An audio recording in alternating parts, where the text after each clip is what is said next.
Hello, welcome back to my channel. It's Dave Law. Today, after finishing my previous painting, which you've seen on YouTube, my last video, I was quite delighted to get that one finished.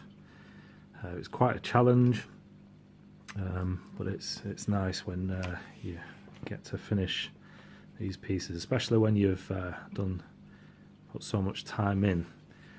So today I started last night a lovely scene down by the canal. As you can see, I'm going to use the arches watercolour block. It's as you can see, it's 19 by 12 inches, cold press. You get 20 sheets in this, and it's a well recommended, well reputable watercolour paper. The scene that I'm going to start is this scene here. I think I just love the overall look of this image, and it was taken not far from where I live, just down by the canal. I like the way the light comes in, reflects on the water, and obviously they've got canal barges, and I just like the bridge. It frames the picture nice, so I'm going to give that one a go. I have started just the pencil outline, and you can see the grain of the paper is quite rough, even though it's a sort of medium texture. I think with the arches, it does give you quite a rough, a nice texture. So it's going to be nice, in particular for brickwork. Maybe you can get some dry brush on the water, and it's going to give hopefully that nice quality to the painting. So this is the pencil outline. This is actually a 2B pencil. Maybe with the texture of the paper, because it's a rough paper, it does blunt the pencil quite quickly. So maybe just future reference, maybe try a harder pencil, maybe a HB or even a 2 or 4H. But that's the beginning. That's what I've done so far, and I'll do some more. So I've mixed up my first colour, and I'm going to start with the bridge. This is a light mix of burnt sienna. You can see without a lot of water, you can see why this paper is so good for texture. And you can see as I just skip over the paper, it leaves those whites of the paper. Now on the reference, it does have some lighter, almost white sort of parts of the brick. I'm not going to leave them absolutely white, but I can. This first layer can be the lightest part of the brick. So with this paper, it being cotton, 100% cotton, it does allow to do quite a few layers. The last painting that I did, the paper that I used, it wasn't the best, and where I was going over some of the darks, the paper was just almost coming away just a little bit. The paper was damaging the paper, but this paper shouldn't really have that problem. As I say, it's 100% cotton, so it's quite a hard paper, it does take a lot of colour, a lot of water, a lot of layers. And you just want to get the get rid of all that white of the paper.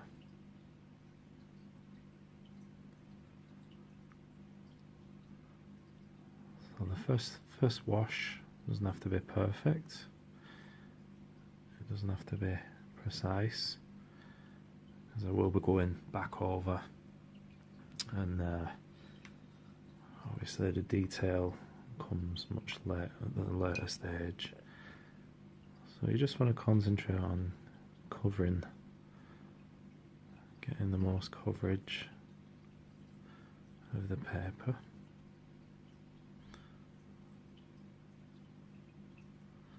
And then worry about the details as you progress.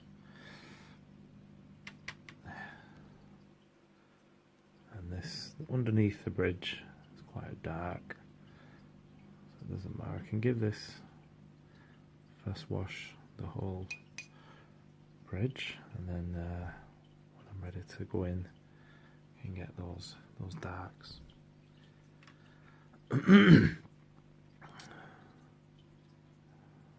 And as one of the things that I really like about watercolour that's unique is you got the transparency of the colours. So anything that I add after this first layer, you can see, you can have bits of this raw sienna coming through.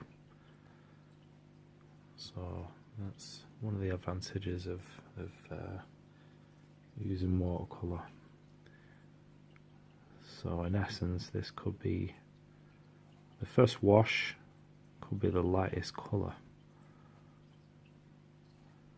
So obviously, if you want your whites, any whites on the painting, you can leave the paper to show the whites. You don't necessarily have to use paint,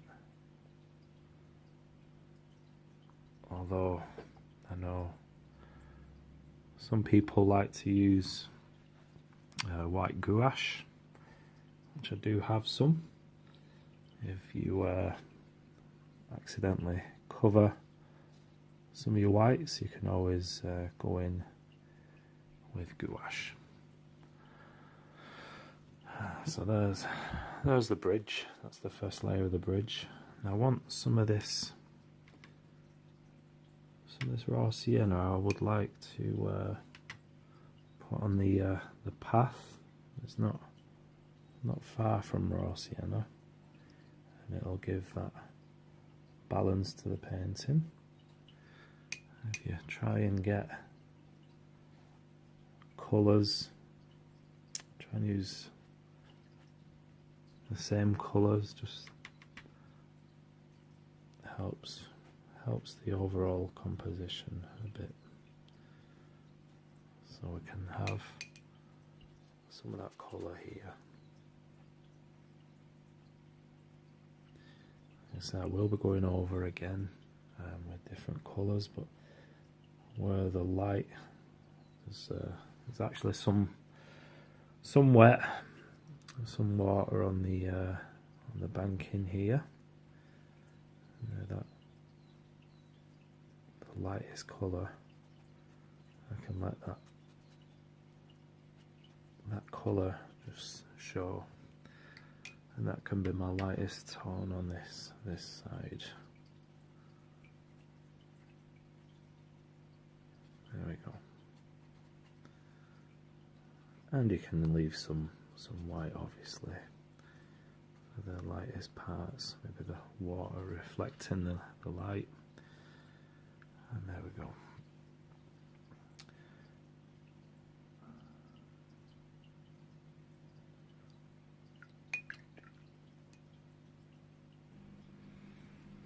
Okay, I've just mixed up some dark.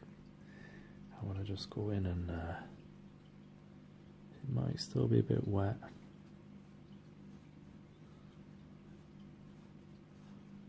And it's wet, it will bleed out a little.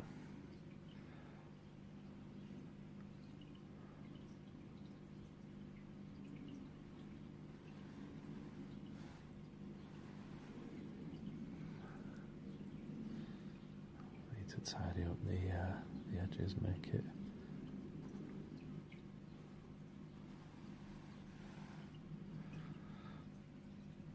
As you can see, it's going on some wet, so it's bleeding out a little bit. That feathering sort of look. That's not an issue at the moment.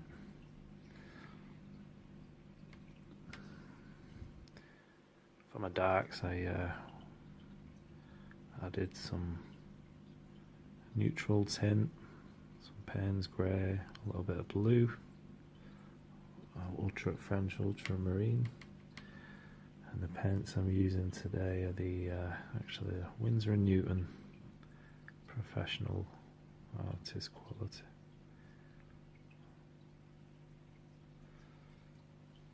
Okay,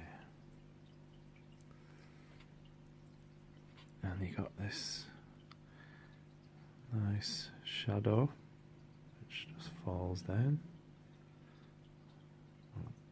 It's a bit of a more of an angle like that.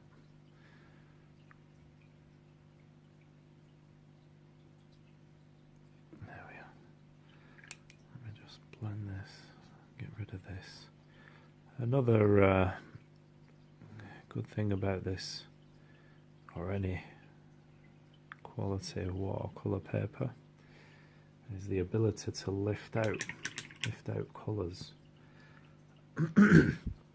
I know with watercolour in particular, people tend to not like watercolour as much because it's more of a challenge. It's a difficult medium to master, but you get a good quality, and you can lift out some areas. You can see I'm taking that dark just out. And there we go.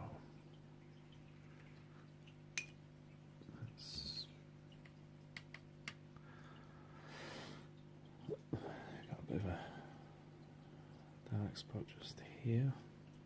Comes across. It's a shadow from the bridge, and that looks nice because we got the water. Got a light part where the water's reflecting that light, and the shadow comes across here.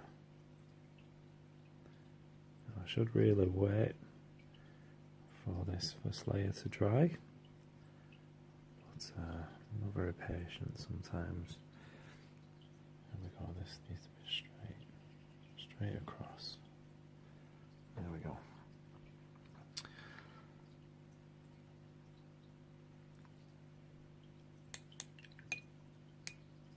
Now I know there's a few ways of doing watercolour. I've seen some people just cover the page completely just with colour, and it's quite a quick way, just covering, and it doesn't really matter what colours you use. And then just your second, even third layers, you start making more sense as you add more other colours that are actually there. And then obviously you can leave certain parts of the first few washes just to show through. And that's one way of painting, I guess, like I'm doing here. Just covering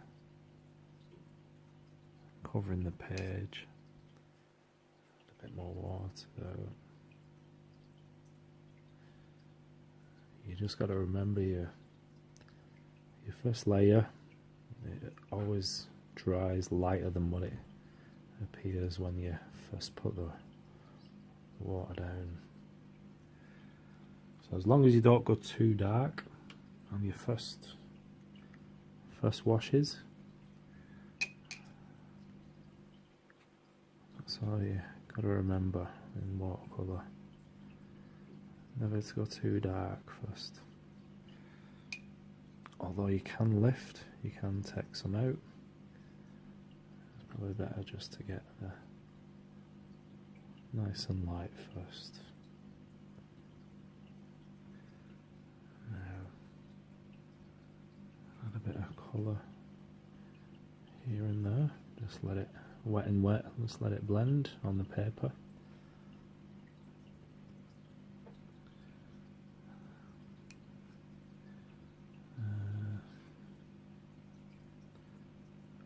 I'm quiet again. I'm just concentrating, getting some of these colours mixed. Some darker.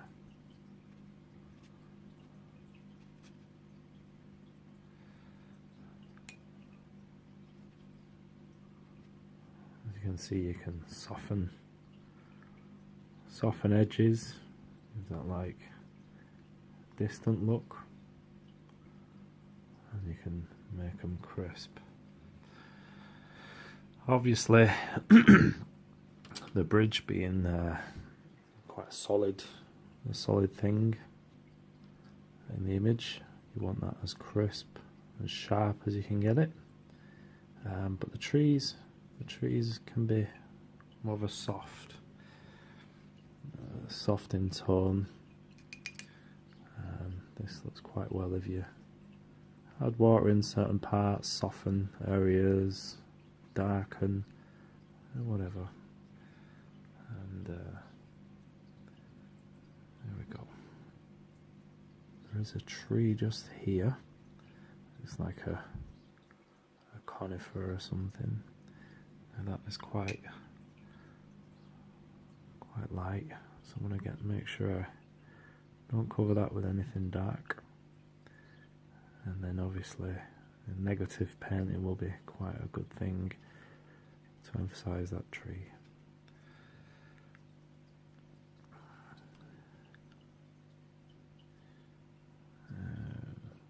Paint around the building.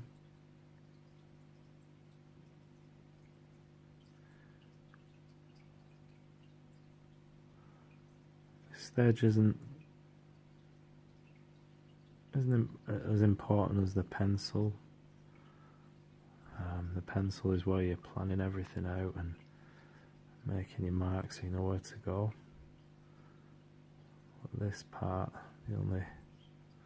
as I've said, the important part in this is just obviously reserving the highlights, so leaving any of your lightest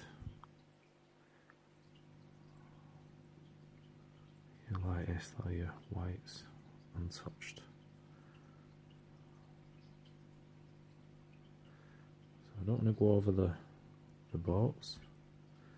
I'm painting around the boats where I can. But yeah, it's not the end of the world if you do go over. I'm going to take a bit of bead here. Take that off. Here.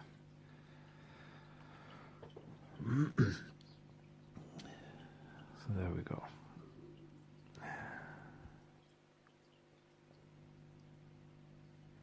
Okay, and like I said, the this is still wet, but this will dry a couple of shades lighter than what it is now. So as long as you remember that, you can always go darker. It's quite a challenge to get lighter. So you want to try and get your first layer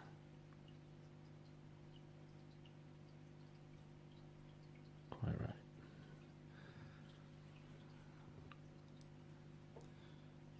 There we go.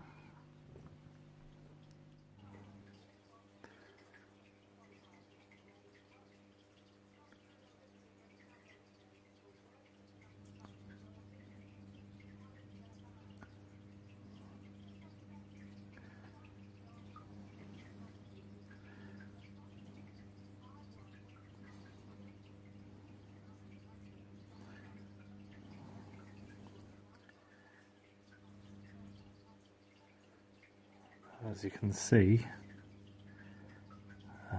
just adding some more darks. One of the things I thought was nearly finished, but after looking at it, sometimes you just can't see. When you're constantly looking at a painting, it's hard to see what it needs. So there's a thing, what's called fresh eyes. Sometimes you just need to step back, even have a break for a few hours. Even the next day you can usually see one or two things that just need an extra tweak. So that's what I'm doing, just going in and just darkening up a few places here and there.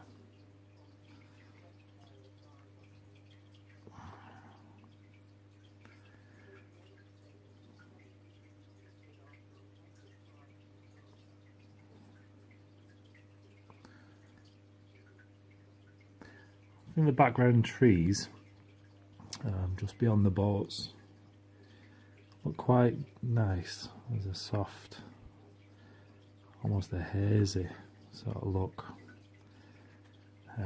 Although it wasn't such a, it was quite sunny, but I think the way I've got this, it just looks like a real sort of summer day.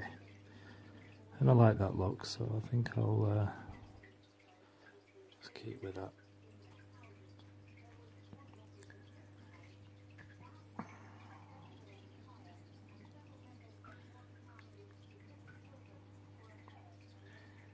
You can see the boats here, just a little rough at the moment, but I will continue to work on those.